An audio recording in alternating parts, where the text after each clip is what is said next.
कॅनडामध्ये डेल्टा एअरलाइन्सचे विमान Toronto विमानतळावरती land होताना क्रॅश झाल्यामुळे अनेक प्रश्न उपस्थित झाले। हा विमान अपघातामध्ये प्रवासी जरी वाचलेले असले मात्र सध्या या भागामध्ये सुरू असलेल्या हिमवृष्टीमुळे हा अपघात झाला का की आणखीन काही कारण होतं अशी चर्चा सुरू आहे। पाहूयात एक रिपोर्ट।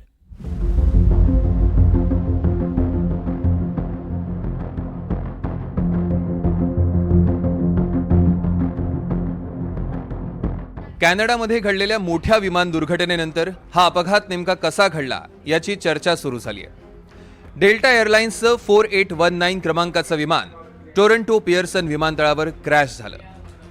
मिनियापोलिसच्या सेंट पॉल विमानतळावरून टोरंटो पियर्सन आंतरराष्ट्रीय विमानतळाकडे जाणारी ही फ्लाईट होती। टोरंटो विमानतळावर उतरताना विमान थेट उलटं झालं।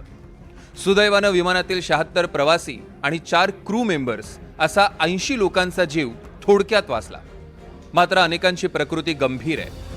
हे विमान कोसळताना त्याला आगही लागली, त्यामुळे विमानात नेमका कसा बिघाड झाला याबद्दल सर्व शक्यतांवर विचार केला जातोय। एका अंदाजानुसार मोठ्या प्रमाणात सुरू असलेली बर्फवृष्टी हे कारण असू शकतं। कॅनडाच्या हवामान खात्याच्या अंदाजानुसार या भागात हवामान खराब आहे। एअरपोर्टवर बर्फवृष्टी होत असल्यानं हिमवादळासदृश वातावरण निर्माण झालं। 51 ते 65 किलोमीटर प्रति तास वेगानं वारे वाहत आहेत।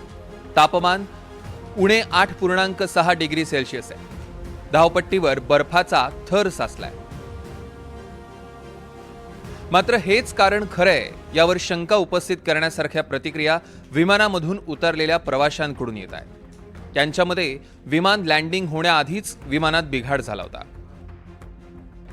सुरुवातीला इंधन खिडक्यांवर उडताना दिसत होतं, त्यानंतर विमान धावपट्टीवर उतरताना चाकं जोरात आदळली। विमान उजव्या बाजूला कलंडलं। जमिनीवर आदळताच ठिणग्या आणि आग दिसू लागली। दोन्ही बाजूच्या पंखांचं नुकसान झालं होतं।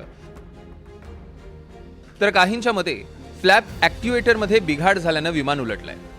प्रवाशांच्या या माहितीमुळे 2013 पासून डेल्टा एअरलाइन्सच्या ताफ्यात असलेल्या आणि 15 वर्ष जुन्या असलेल्या या विमानाचं मेंटेनन्स व्यवस्थित केलं जात होतं का, हाही सवाल उपस्थित केला जातोय। Bureau report, NDTV Marathi.